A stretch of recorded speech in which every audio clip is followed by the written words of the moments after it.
r/AskReddit. Parents who have disowned or genuinely stopped loving your child. What happened?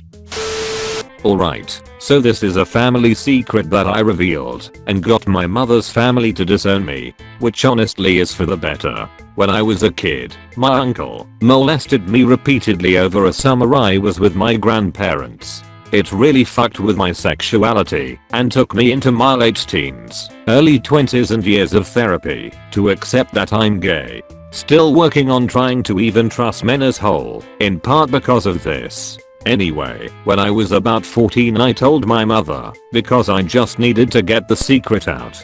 I was in a situation I'd have to be alone with him again, and I was scared. Although looking back I was more scared trying to tell her what her youngest brother did. When I did I learned that this is a pretty common thing in her family, and it happened to her by my grandmother's second husband.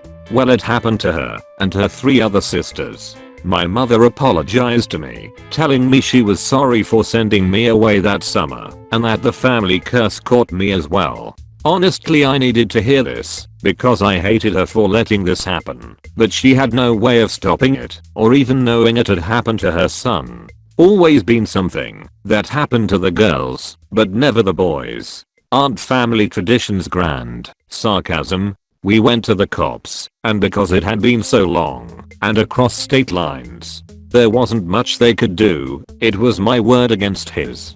My mother family acknowledged that stuff like this happens in their family, and that I should blame the devil for this happening to me, and not the person. And really I should feel bad for him, because all of this was hard on him as well. He took this time to officially come out of the closet, and they all, minus my mother, let him know how brave he is for admitting his illness, and subsequently blamed me for turning him gay. Keep in mind I was still trying to process if I was gay at this time. I was then accused of wanting to get molested, and that I needed to repent what I had done, and for trying to destroy his life. My mother tried to argue back, but at this point it was my mother's family versus my mother, and my mother ended up giving slightly and told them we need time to process this. They let off and we got the hell out of there and never looked back. It's been about 10 years since I saw any of them. They blamed my mother for raising a devil-loving son, which didn't get helped. When I finally came out, the last thing they told us is that they'll let both my mother and I back in if and only if I admit that a 9-year-old wanted to be molested, and of course convert back to being straight. I think they are still surprised I haven't taken them up on their offer. IDK and ITC. My family is super small now, and I couldn't be more pleased. I can answer for my mother. I cut contact from her, but from what I hear nowadays she hates me for ruining her life. First awful thing I did, my mother purchased her first home when I was 12. She had always had this vision of me having a house and playing in the backyard as a child, and I think she felt like I was missing out by living in apartments all my life. Thing was, I had no desire to move out of where we were, and probably more importantly, she couldn't really afford a house, plus this was just around the housing crisis as well, so the price was super inflated and dropped significantly a year later. We only lived there a year before moving in with her at the time boyfriend and renting it out. I apparently was the sole reason that she purchased that house. She did that for me. So it was my fault that she bought a house she couldn't afford. Second awful thing I did, she got pulled over while driving to a nearby city because she was swerving on the freeway. I was 13 at the time and had fallen asleep, but got woken up by the car shaking back and forth and almost hitting a semi while she was asleep at the wheel. I woke her up and she insisted on pushing through, and not too long after she was pulled over by an undercover cop. I watched as she was failing the sobriety test hard. She fell a couple of times trying to walk in a straight line. I cooperated with police and gave over the prescriptions she had in the car with her. So basically that was an act of betrayal. She was in the medical field and was struggling to find/keep a job that would hire her with a record, charged with child endangerment. So she was driving while heavily medicated, but I took most of the blame because I wasn't loyal to her and sold her out to the police. So now her finances are in shambles and can't keep a job in her field because of the awful things I did as a teenager. Her career is ruined because of me. A lot more happened to damage our relationship, but I think she would identify these two things as the main reasons. Having me as a child ruined her life. I have technically, I guess, disowned one of my siblings. Older sister, 4 years older, who created more trauma and grief for me growing up than anyone has fully realized, as I was never able to fully explain or voice it. We are part of a big family, and I remember turning about 9 or 10 years old, and it appeared she suddenly had such an overpast destined for me. She was vaguely sisterly beforehand, I can briefly remember. But past the age of 9/10, she just appeared to despise me, absolutely hate me. The only thing I can think of as a cause looking back now all those years later is either she had a strange jealousy of my closeness to our father, or perhaps it was a simple case of her being angry/unhappy of our parents' divorce, and I was weak and quiet and an absolutely easy target. It started off small, just her being short with me, possibly normal behavior for a girl transitioning into her teens. But it slowly got vicious, whereby she'd purposely wind me up to the point of tears and grin quietly when I got so upset, and would lie with absolute ease about it. I was so shit at voicing myself that I'd get upset then give up so my mom wouldn't really pursue it. Also by that point she seemed to be getting very good at being aggressively manipulative. I remember once we had a small argument, nobody knows about this, and she was sitting down at the top of the stairs at the time. I remember she said hurtful shit to me, and I was very young, and I went to walk down the stairs to cool off, and I distinctly remember her glaring at me, then sticking her leg out just as I passed, and I flew down those stairs. How I only ended up with a little mark I have no idea. I remember her panicking and comforting me whilst telling me not to tell our parents. Of course I didn't. It started increasing then as I got into my early teens. Just general mocking me silently and sneakily so that my parents wouldn't notice. Would laugh at the way I dressed. I went through a goth phase lol. So many fucking lies about me, and I just never understood. And then when things got really bad with our parents' divorce I internalized massively. I started to secretly self-harm, not anymore of course, when I was 13. By aged 14 my older sister noticed. Perhaps that could have been an opportunity for comfort and advice and safety. She laughed at me, told me I wasn't as ill as she was, and for me to cut deeper next time. I remember truly feeling alone and desolate by that point.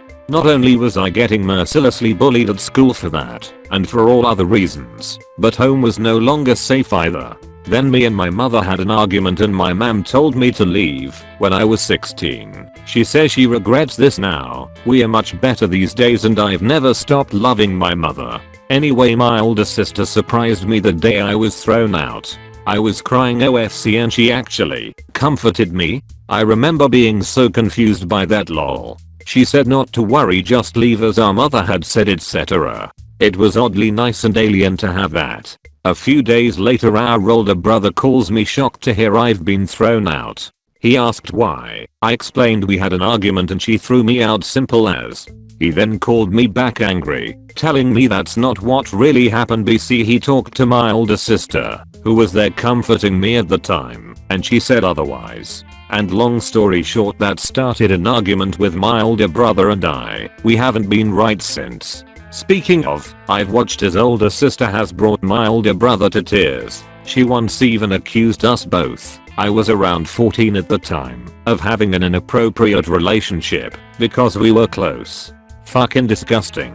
Over the years, I'm 26 now, she has does a list of small painful things to me, directly at me, about me. The things I've had to find out that she's spread about me to dumb bed down family members who buy into her bullshit. The hell it's brought me, the isolation, the loneliness, the anger, the injustice. Nobody believed me, and she fucking got away with it. She did once tell me, when I was a teen, that I'd amount to nothing and never get a job. I'm halfway through my postgrad with a good job in therapy and she's been unemployed for 10 years living at home whilst I live with my partner. Speaking of, she even tried it with my boyfriend. tried antagonizing him, but unlike her, he's direct and basically told her to fuck off. Lol. Of course she ran him down to the idiots who'll believe her every word. Man, I legit do not have the word count to explain the details of every cruel personal vindictive thing she has done to me. Hacking into my FB account and posting shit about me. Things like that. And nobody ever stood up and told her to fucking stop. Just stop. When I needed mental health support, I was absolutely utterly alone, young and vulnerable. Now I'm older and I work with vulnerable children. I can't believe I'm still here. She rubbed salt in my wounds and smiled and got fucking away with it too. I don't know how she has no guilt, none at all. How could she? I was a kid. A self-harming loner kid who got bullied the F out of and struggled in school. I remember through all the rubbish going on, I landed myself into some boy trouble, and once again, she mocked me for it. Laughed at me. But when she laughed, after she discovered I had been cutting myself, well, I still can't understand that one. She didn't know I'd been hiding it for a year or so by that point. She just found it hilarious. I can't bear going into the house I once grew up in knowing she's there lingering about. She's not just been this way to me, however. I firmly believe to this day she directed the majority of it to me, yes. However, I'm very sure the more I study psychology and the more I work firsthand with personality and mood disorders, that amongst the genuine illnesses she absolutely has a form of a personality disorder too. I've seen her do things to others too. Most people around her simply excuse all of this behavior with a she's not well, bless her. I was fucking unwell at one stage in my life and I wouldn't have dreamed treating others like that. And yet I still got kicked out. Lol, I genuinely haven't thought about her or her bullshit bullying in so long. I'm so far away from it now and so freed. Your question got me riled up, lol. To anyone else out there who's had to cut poison out of your life, it may suck at first, but god, you heal so much quicker from it. I've never said out loud how deeply she affected me, how much I carried it all with me, how for so long I truly allowed her to infect me and burrow into my skin. How she turned so many of my uncles, aunties, my own grandmother against me, and all for what?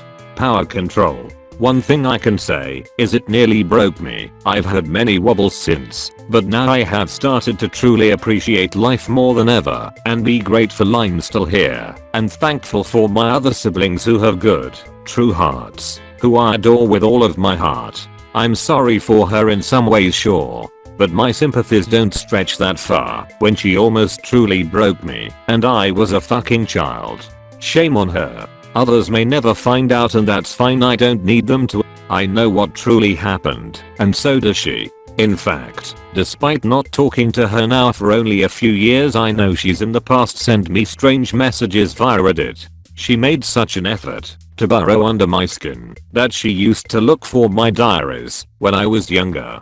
I was so lonely and confused and hurt that I'd pour my heart out in my diaries. Anything from how I felt about myself and hatred or even confusion such as sexuality or whatever. Anything that popped into my head, I thought I finally found a safe release. Nope.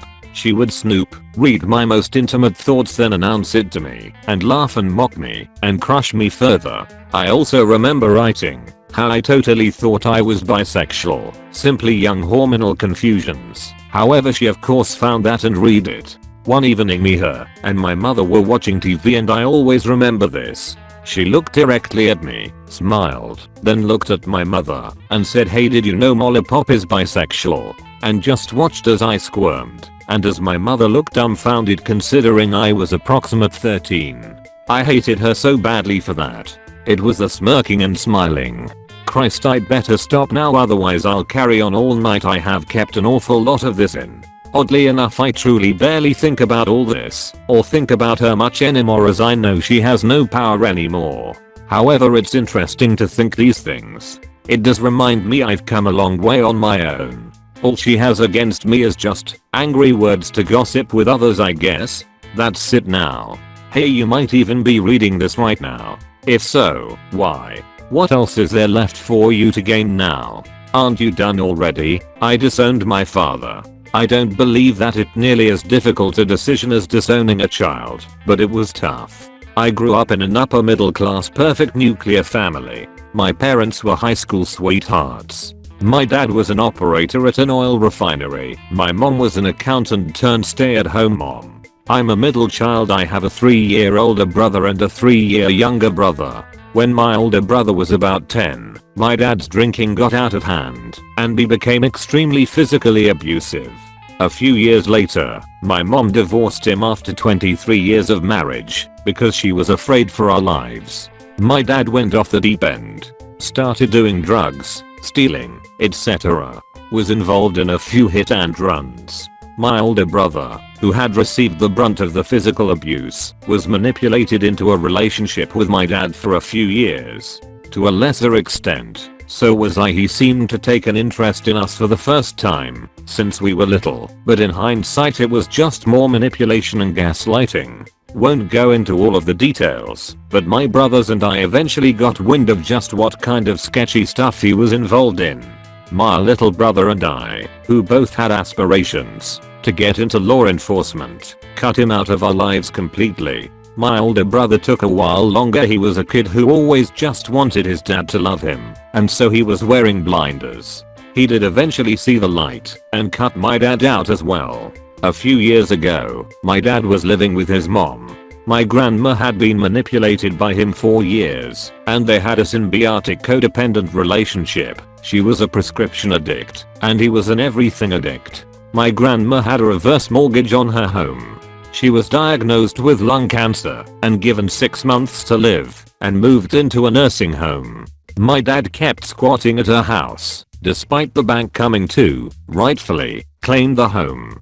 Cops got involved, and he was arrested.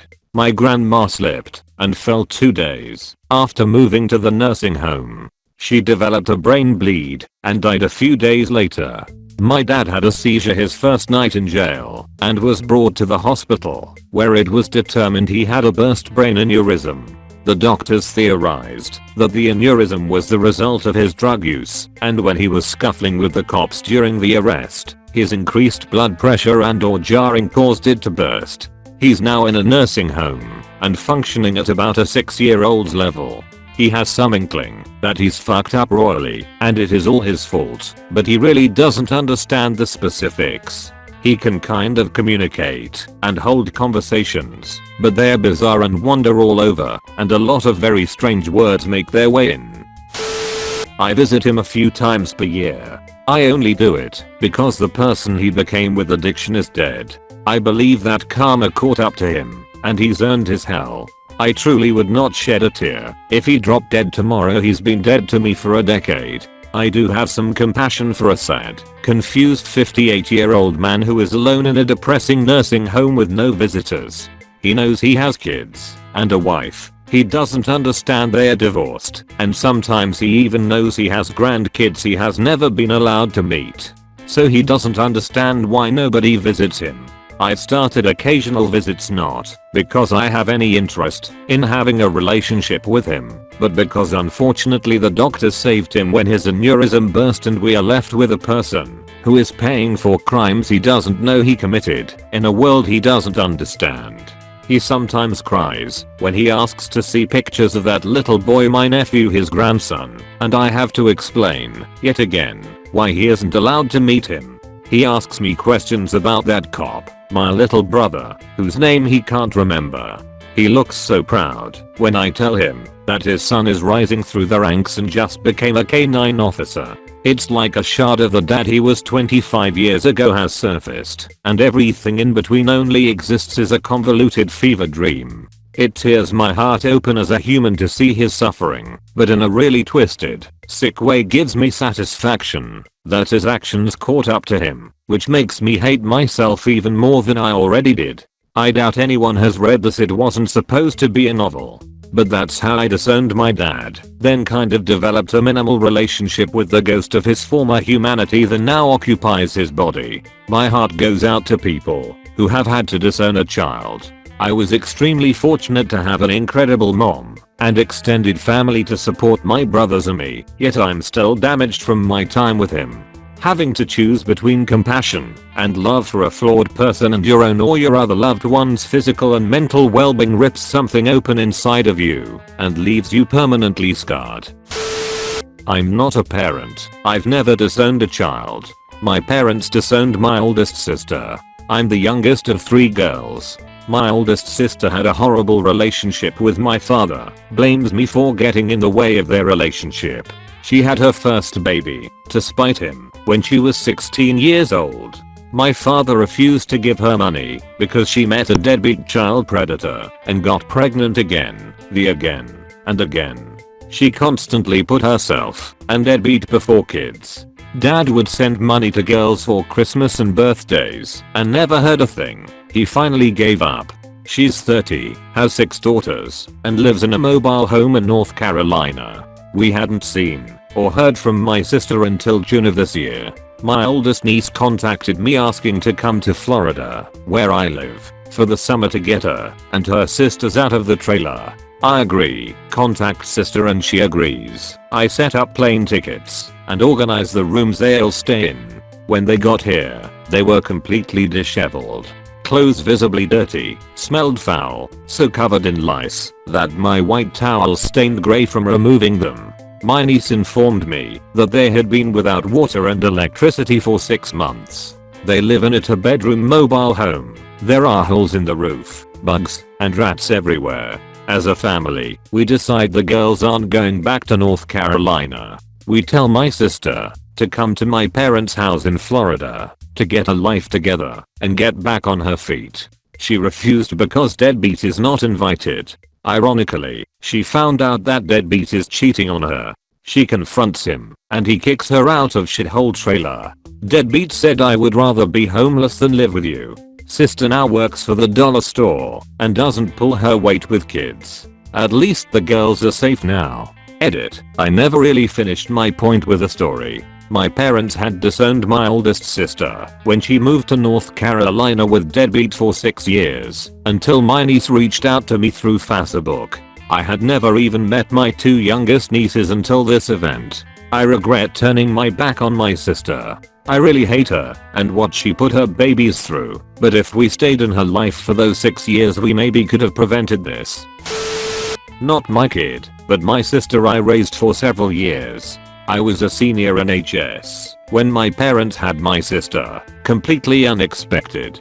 They were 58 and 55. I never really got to know her much as I went away to college when she was 5 months old and was in the Air Force by the time she was 1½ I saw her twice on leave and got pics, but the way life was working out we never really got time together.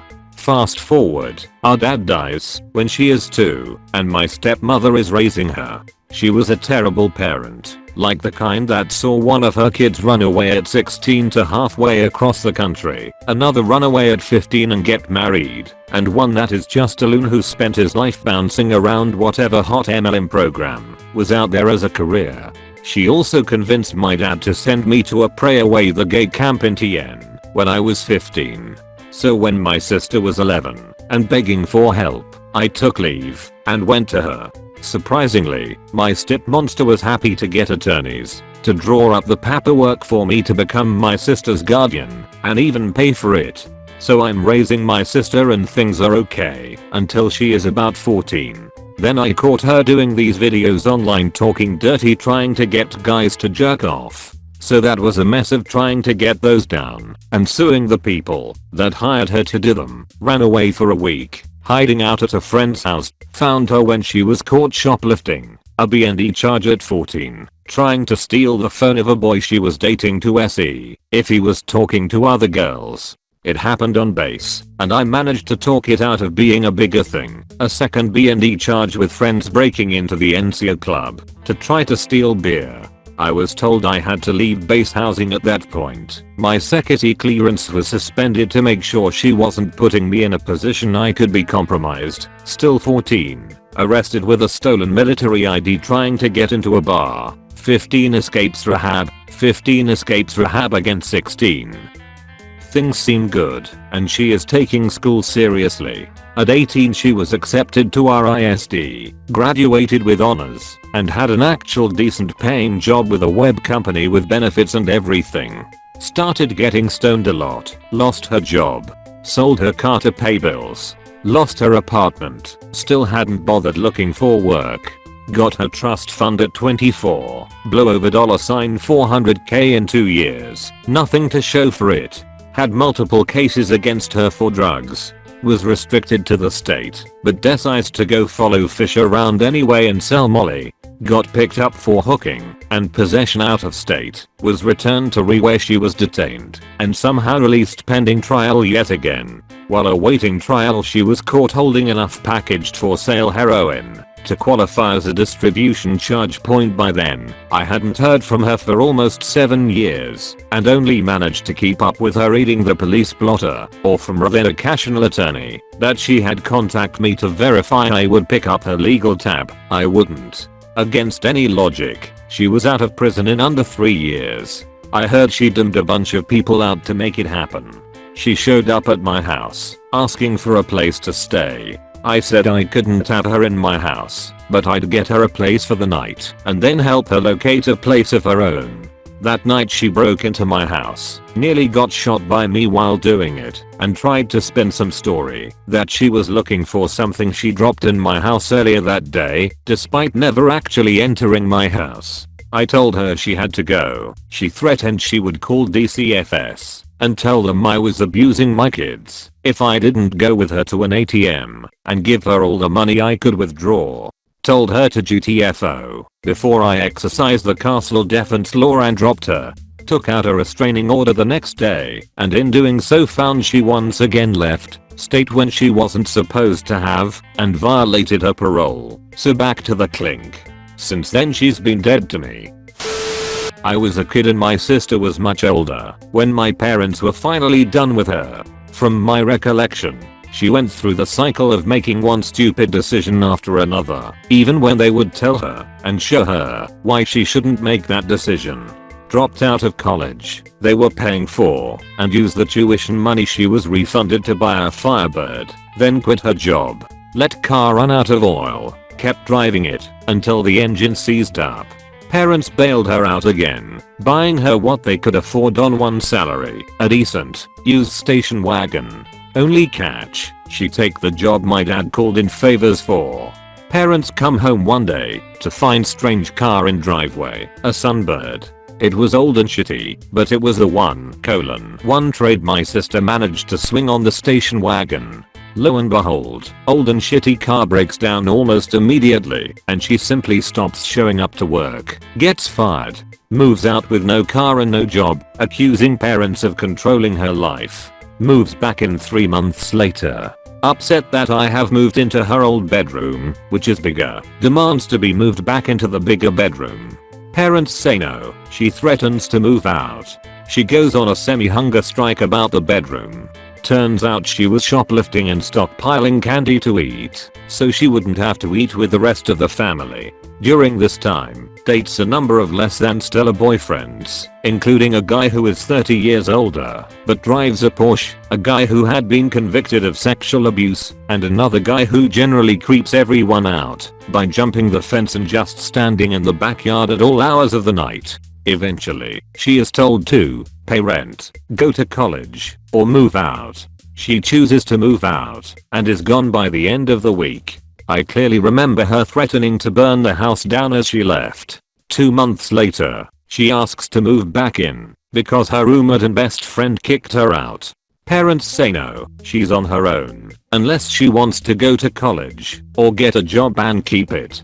Car breaks down again for good and calls and asks parents if they can buy a new one for her. Not new as in new to her. New as in brand new model year. My parents' newest car was 15 years old at the time. They say no and not to call again. There were a whole raft of other things too, including forgetting to pick up her grandmother from doctor's appointments, generally loathing the existence of the rest of her family, and then, ironically, deriding the family as rednecks when she finally managed to hook a guy who was a small business owner and actually had some money. Anywho, it's been about 20 years since I've spoken to her, and from the stuff I hear now and again through the pipeline, I'm better for it. I do expect her to come calling when my parents pass and she finds out I'm the sole heir. Thank you so much for watching the whole video. Please leave a like and subscribe.